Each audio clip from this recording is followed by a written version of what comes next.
Hey, my name's Jessica. I am grade 11 at Oak Bay High School in Victoria, British Columbia. Lately, in my English class, we've been reading the tragic play Macbeth by William Shakespeare.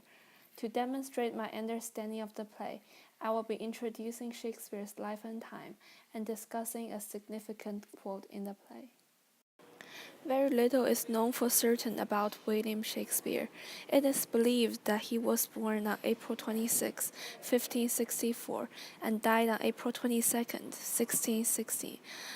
He was a successful English poet, playwright, and actor who produced approximately 38 plays, 154 sonnets, 2 long narrative poems, and a few other verses.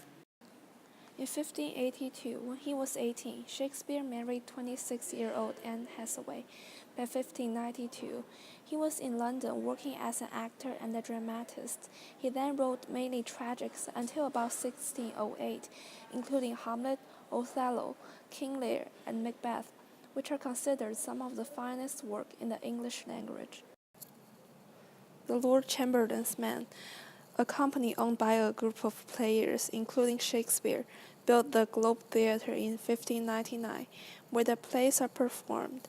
After the death of Queen Elizabeth in 1603, the company was awarded a royal patent by the new King James, who's a huge fan of Shakespeare's play, and changed its name to The King's Servant. Nowadays, his plays remain highly popular and are constantly studied, performed, and reinterpreted in diverse cultural and political contexts throughout the world. In the play Macbeth, a courageous Scottish general hears a prophecy that he will be the King of Scotland. Consumed of ambition and spurred to action by his wife, Macbeth murders the king and takes the throne. But after he becomes a king, he has to commit more and more murders in order to secure his position. Eventually, the bloodbath and consequent guilt takes both of them to the realm of arrogance, madness, and death. Macbeth said this in Act 5, Scene 5, lines 16 to 27, after Lady Macbeth's death. This is one of the most famous soliloquies in the whole play, as it presents a clear image of Macbeth's guilty and depressing self. In translation, it's basically saying that she would have died later anyway. The news was bound to come someday. Tomorrow, tomorrow, and tomorrow. The days creep slowly along until the end of time, and every day that's already happened has taken fools the much closer to their deaths. Out, brief candle. Life is nothing more than an illusion. It's like a poor actor who worries for his hours on the stage and then is never heard from again. Life is a story told by the idiot, full of noise and emotional disturbance, but devoid of meaning. In the beginning of the play, Lady Macbeth shares a close bond with her husband. They plan and carry out the murder together.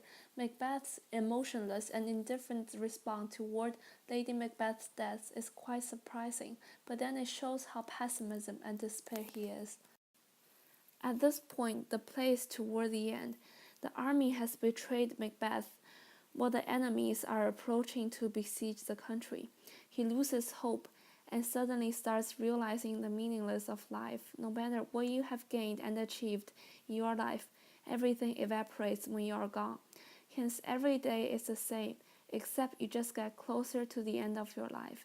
He eventually admits that the prophecies are true, and no matter what he tries to do, it's not possible to alter his own fate.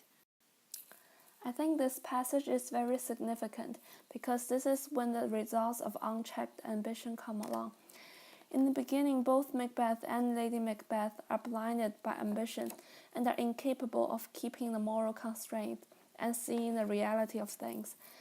They are paying their price of all the wrong deeds they've done.